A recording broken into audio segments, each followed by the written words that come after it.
You heard it when? Who told you? When did you find out about that? I received a phone call while I was at home. Early in the morning, that is. I was in the countryside. Well, one recently received a phone call in which it was mentioned that Paul McCartney doesn't typically cry in public, but that one song struck him so strongly that he was unable to control his emotions. Although it's not one of his best-known songs or one you hear frequently, it has special value for him. It concerns a person with whom he previously shared everything: friendship, music, and fame. Come explore the song that broke Paul's heart, the unique connection that accompanied it, and the tragic event that altered everything for him and music lovers around. This music is here today. Today's music by Paul McCartney, which first appeared on his 1982 album, To Go For, is much more than just another piece from his vast discography. One of the most passionate pieces Paul has ever given to the public. It stands out as a gentle, intimate monologue. The song, which was written in the aftermath of John Lennon's untimely death in 1980, combines a confession, a love letter, and an unresolved conversation. It was not written for public praise or radio play. It was made because it was needed. Today's version is stripped down to its emotional core, in contrast to the elaborate orchestrations of some of Paul's most well-known songs. Its potency lies in its simplicity. Only a string quartet, Paul and his voice. That was all he needed to say what had been unsaid for so long. Today, Paul began writing here. Their relationship was infamously complicated shortly after Lennon's death, characterized by the Beatles' creative high points and the acrimonious public rift that ensued after the band's breakup. But there was a deep connection beneath the friction. Paul has remarked in a number of interviews that he was heartbroken by his friend's passing, as well as the emptiness that remained between them in their last days. Through the song, he was able to fill that void and communicate the feelings he was never able to. Later, Paul McCartney revealed that he cried whilst writing it. It wasn't just for show. It was sincere and deep. He said he was a little emotional when I wrote it, and that it was quite moving to write it. This song wasn't meant to be on the charts. It was an individual release from a mixture of remorse, grief, and longing. It is said that the music sounds like a one-sided discussion. The opening lyrics transport the listener to a made-up scene in which Paul McCartney and John Lennon exchanged a question. What would he say if he said he really knew John well? Paul McCartney appears to be standing opposite Lennon, unsure of how to start the conversation, yet unable to resist the urge to begin.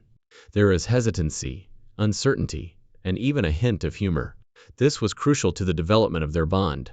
He imagines Lennon laughing at his attempt at sentimentality at one point, adding, "Well, knowing you, you probably laugh and say that we were worlds apart." This phrase accomplishes two things.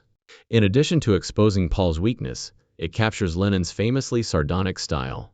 He makes an effort to be transparent, but he imagines laughing it off. There is no mention of their disagreements or conflicts, and there is no resentment. Rather, there is just warmth, longing, and the sorrow of loss. Paul does not elaborate on specifics. He doesn't see the need to. This constraint communicates the emotional core of their relationship. Musically speaking, it was observed that the main focus of this song today is a delicate acoustic guitar and string arrangement.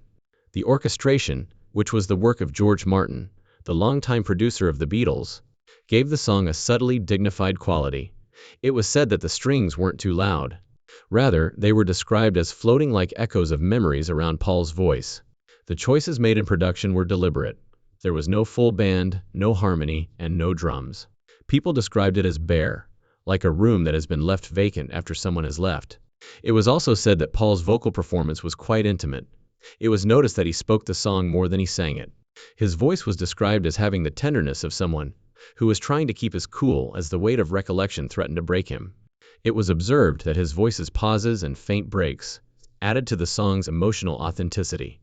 It was never released as a single, but both fans and critics soon acknowledged it as one of To Go For's most poignant songs. Overall, the album was well received by critics, but today it was especially praised for its emotional content. This song revealed a more open, introspective, and vulnerable side of Paul, in a career that is frequently defined by catchy melodies and sophisticated production. It has been called the album's emotional core by some critics. Others compared it to a more immediate and intimate version of the song Yesterday, but with a spiritual twist. Its emotional vulnerability, more than its composition or melody, which are both excellent, is what makes songs so powerful. Paul breaks down his facade so we may see the real person behind the myth. When To Go For was released in 1982, One of the album's most acclaimed songs was described as "Here Today." Even though the song wasn't a single, critics in the US and UK music press responded to it with appreciation for its emotional depth and creative development, rather than with commercial expectations. In its review of the record discussed here today, Rolling Stone praised Paul for delivering a moment of emotional reckoning with uncommon vulnerability, calling it a striking exercise in restraint. This song demonstrated a deep awareness of how simplicity can frequently carry more emotional weight than production-heavy compositions, the magazine noted. In contrast to some of his post-Beatles solo work, the song was described as surprisingly moving in the Los Angeles Times by critic Robert Hilburn, who said it shows a side of Paul that is frequently obscured by his public persona, the man who has strong emotions, but typically hides them beneath melody. "This is not a song for the public. It's a song for one man," he said, highlighting the lyric's conversational nature as a singular example of Paul lowering his barriers. Nevertheless, it affects everyone. The song was described as the emotional core of 2go4 in the UK. As The Guardian noted in their review, Here Today struck out as being pared down to its essence, the only track where the walls break away, whereas the rest of the album had a variety of musical styles and a polished production.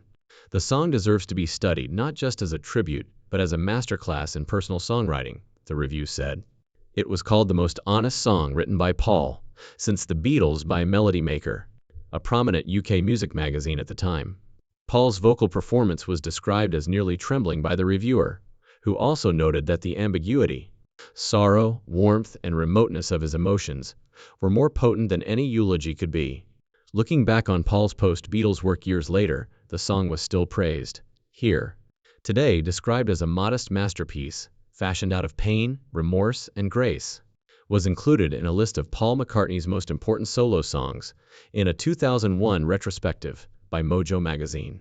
According to the same piece, the song had matured well over the years, becoming increasingly significant as the years passed, and Paul continued to play it live. The song's power was acknowledged even by those who often condemned Paul's solo efforts. Here, Today transcends its moment, according to a 2017 Pitchfork reevaluation of 2go4, which was described as perhaps the most important post-Beatles song Paul has ever written.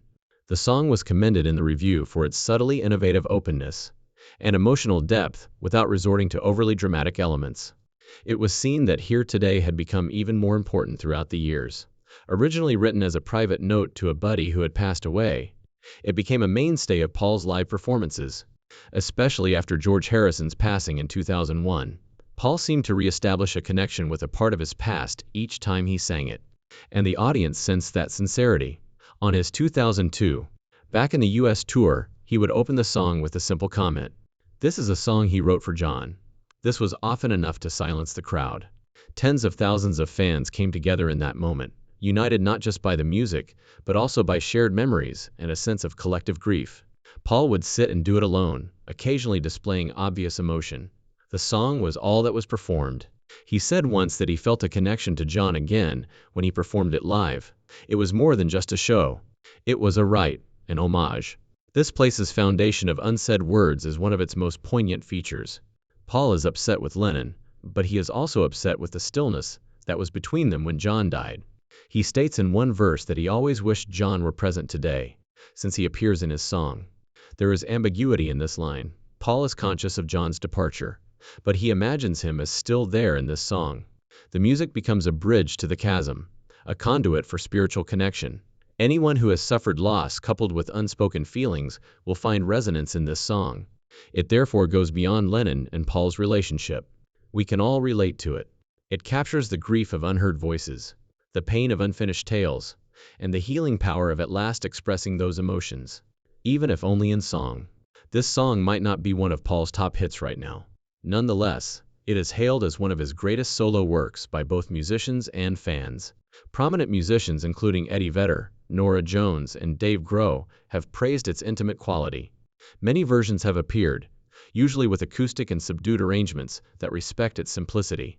Many tribute songs have been written in the years since Lennon's death, but few have captured the intricacy of true friendship, as well as this moment. It navigates the spheres of love and sadness with extraordinary grace, striking a careful balance between emotion and detachment.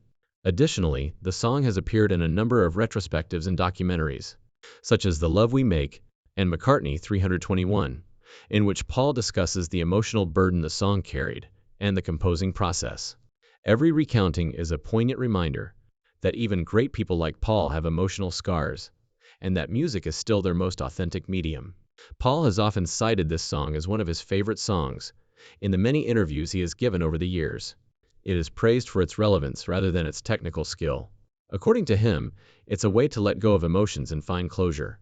He previously described how he sat on his bedroom floor and wrote the tune. It was just him and his guitar, no professional studio, no grand piano. This is an important detail. It becomes clear how incredibly intimate this song is.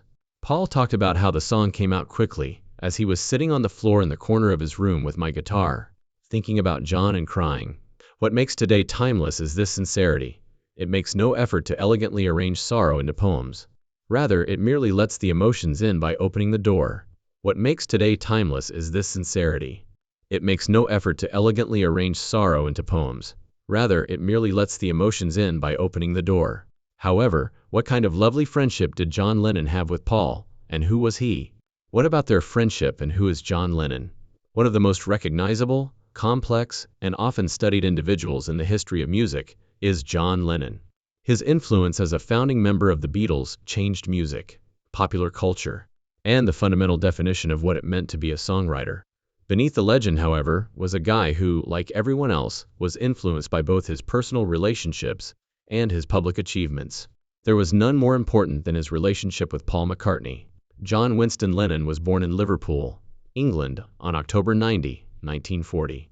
His mother, Julia, was deemed incapable of caring for him full-time, so his aunt, Mimi, raised him mainly. Even so, Julia continued to have a significant impact on him during his early years. She fostered his artistic tendencies, taught him to play the banjo, and exposed him to rock and roll.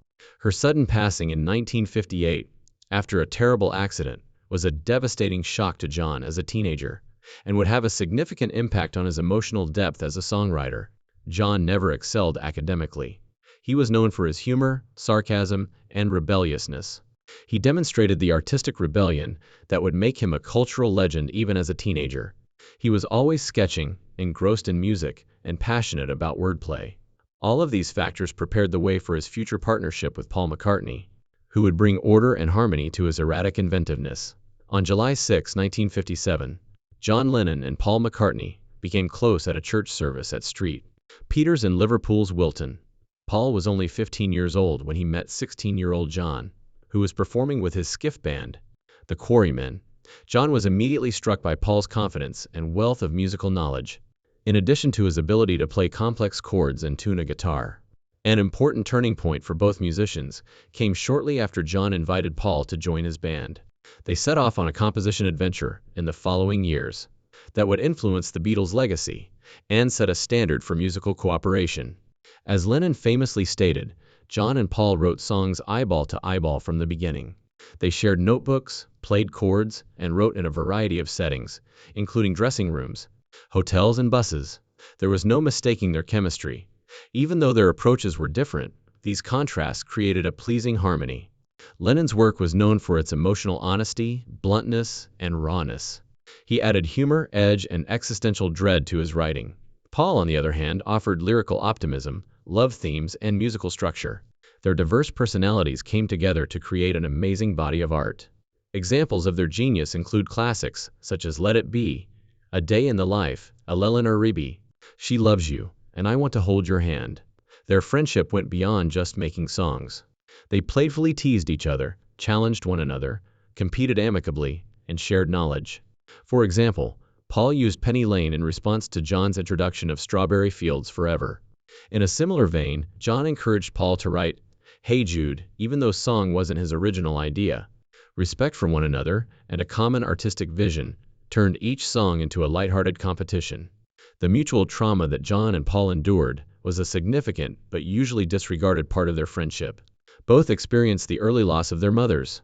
Paul lost his mother Mary at the age of 14, and John lost his mother Julia when he was 17. Although it was rarely openly expressed, this universal grief had a significant impact on their lives. Paul has frequently said that their bond was emotionally based on this shared pain, which allowed them to comprehend each other in silence. Additionally, they were of comparable ages and were simultaneously dealing with the debilitating consequences of celebrity. Lennon and Paul's relationship grew closer when the Beatles became an international sensation in the early 1960s.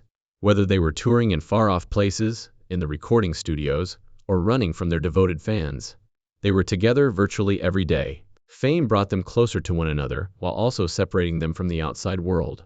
Paul has described the many hours they spent together, talking about anything from music to death, love, and the ridiculousness of celebrity in a number of interviews. Paul once said that he was like a brother to him, and that they laughed and went on many adventures together. However, internal conflicts increased along with the Beatles' level of success. The magic of their early partnership started to fade by 1968. Disagreements over creativity intensified. John was growing closer to Yoko Ono, and more outspoken in his political views. Paul, who has always been a stickler for detail, became more frustrated with what he saw as the group's lack of discipline. Tension was high in the air as the White Album was being recorded. Every member of the band began to concentrate on their own tunes. The once cohesive quartet now looked like four individual artists. Once smooth and intimate, Lennon and Paul's joint literary partnership had successfully split into two different directions. The dispute over commercial decisions that affected the band was the last straw. Paul liked his in-laws, the Eastmans, while John liked manager Alan Clean. Legal disputes and public hostility resulted from this management dispute. Lennon and Paul's once unbreakable connection came to an end when the Beatles formally dissolved in 1970. Immediately following the split, John and Paul's relationship took a serious turn for the worse. How Do You Sleep is a song that Lennon wrote and released, a scathing song written especially for Paul. Paul was criticized in the lyrics for being unfocused, shallow, and clinging to the past. Even if he was offended, Paul's response in his own song was more subtle. The media covered their dispute. There was a lot of snark, subliminal jokes, and dissatisfaction throughout the interviews. Supporters picked sides. Lennon seemed angry. Paul appeared defensive. The Beatles' breakup was mourned by the entire globe. However, Paul was frequently held mostly responsible for its breakdown, which plagued him for many years. Nevertheless, the animosity started to wane beneath the headlines. Both males grew softer as time went on. They started exchanging phone calls and letters. Their previously strong bond had been put to the test, yet it had not been completely broken. Paul and his wife Linda visited John in his Dakota, New York, apartment in 1974. They spoke, laughed, and even jammed a little bit throughout the evening.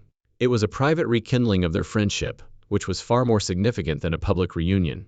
Paul would later remember that evening as being friendly and joyous. They avoided talking about the Beatles or previous disputes. They just enjoyed the fact that they were two old friends again. These phone conversations continued in the years that followed, especially after Lennon's son Shah arrived. They discussed topics such as songwriting, fatherhood, and the potential for future collaborations. The concept remained viable even though they never made any official plans. According to Paul, their last phone conversation was informal. John was preparing bread at the time. They laughed together and didn't talk about anything too serious. It felt very normal. Then John was gone a few minutes later. John Lennon was tragically shot and assassinated outside his New York City home on December 8, 1980. The news shocked people all across the world. It was completely paralyzing for Paul. He just said, "It's a drag," when reporters asked him to make a statement the following day. This remark was frequently misunderstood as being insensitive.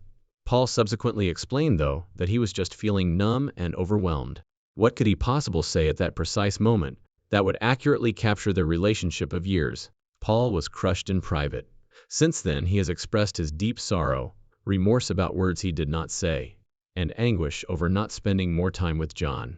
The knowledge that they never had that important, sincere chat that may have perfectly captured their connection is one of the worst emotional burdens he has ever carried. In a manner, though, Paul found a different way to convey those emotions in the song Here Today. It is indisputable that John Lennon and Paul McCartney had a deep love for one another, despite the difficulties in their relationship. Their relationship was marked by happiness, rivalry, awe, and sometimes resentment, but it always remained meaningful. Paul has done a lot since John's death to respect his friend's memory. He frequently includes brief homages to John in his performances and speaks about him with affection and admiration. He portrays it as a conversation he never had when he sings here today. He has also preserved John's memory through documentaries, interviews, and even small gestures like wearing pins, referencing their beloved inside jokes, and acknowledging how Lennon still inspires him. Lennon and McCartney's partnership went beyond just making music. It was about growing up together in the face of incredible adversity. It told the tale of two Liverpool lads who had a significant impact on one another, in addition to changing the world. There are a lot of questions surrounding John's death. Why would someone want him dead? However, only a lot of questions can be answered. Let's investigate the events leading up to John's demise. John Lennon's murder was more than just an unexpected event. It was incomprehensible. John had triumphantly returned to music with his album Double Fantasy, a duet with Yoko Ono, following years of leading a more sedate life. His artistic soul was rekindled by this project. He seemed really happy for the first time in a long time, juggling his time between being a father, creating music, and even baking bread in their flat in New York. Then everything changed in a flash. John and Yoko had spent the day in the record plant studio, completing a new song. On the evening of December 8, John had stopped earlier that day to sign an autograph for a fan who was waiting with a copy of Double Fantasy outside the Dakota, where they lived on the Upper West Side of Manhattan. Mark David Chapman was that admirer, and he had come from Hawaii with the one deadly goal of killing John Lennon. Approximately 10:50 p.m. When John got back from the studio, he got out of the car and headed for the building. Chapman stood silently nearby, holding a .38 caliber handgun. He fired 5 shots without warning, 4 of which hit John in the shoulder and back. Before he collapsed, John stumbled a few steps toward the Dakota's door. It was too late when he was swiftly sent to Roosevelt Hospital. When they arrived at 11:15 p.m., he was pronounced dead. Chapman remained put.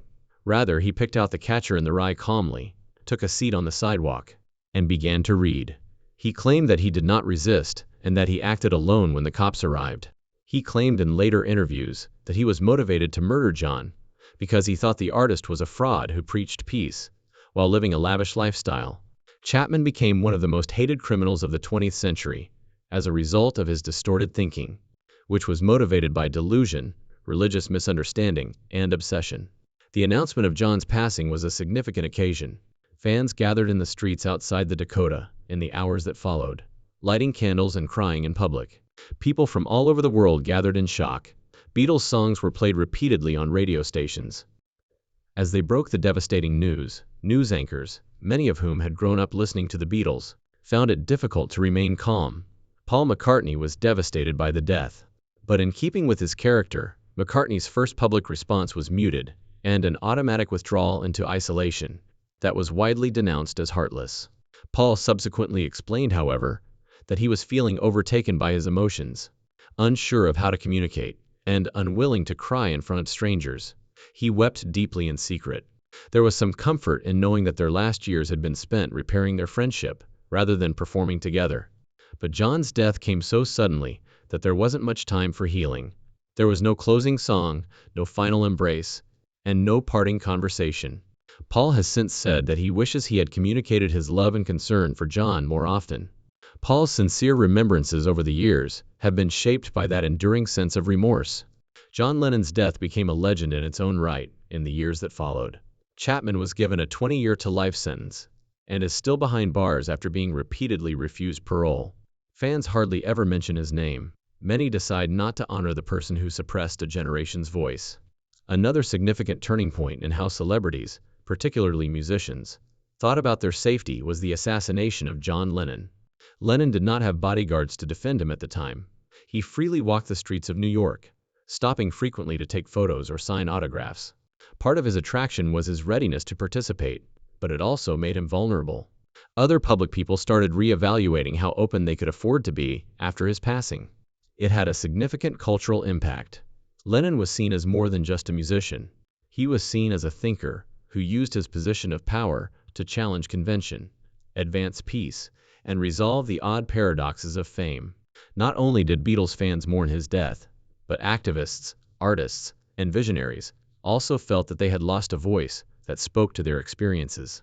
The effects of that fatal night have continued to haunt Paul McCartney throughout his life and career. Through interviews, performances, and most poignantly his music, he has honored John in both covert and overt ways. Songs like Here, Today gave him a private way to communicate what he couldn't say. However, tributes to John are often included in live performances, whether in the form of stories, dedications, or lyrics, incorporated into new arrangements. These tributes are more than just shows. They are remembering acts. Paul believes that every note has significance, evokes memories, and engages in a silent dialogue between the past and present. He frequently sings to John, even though audiences may join in. Paul is still that Liverpool youngster, in those silent moments on stage, in front of thousands of people, yearning to get back in touch with the guy who shaped his life. Paul's story is overshadowed by John's absence, which serves as a poignant reminder of what was and could have been. Paul has revealed in a number of interviews that he frequently sees John in his nightmares. In some dreams, they are working together on music, just like they used to. In others, they are just talking, and sometimes these dreams end with him waking up crying. Please click the next video that appears on your screen, like, and subscribe if you like this one.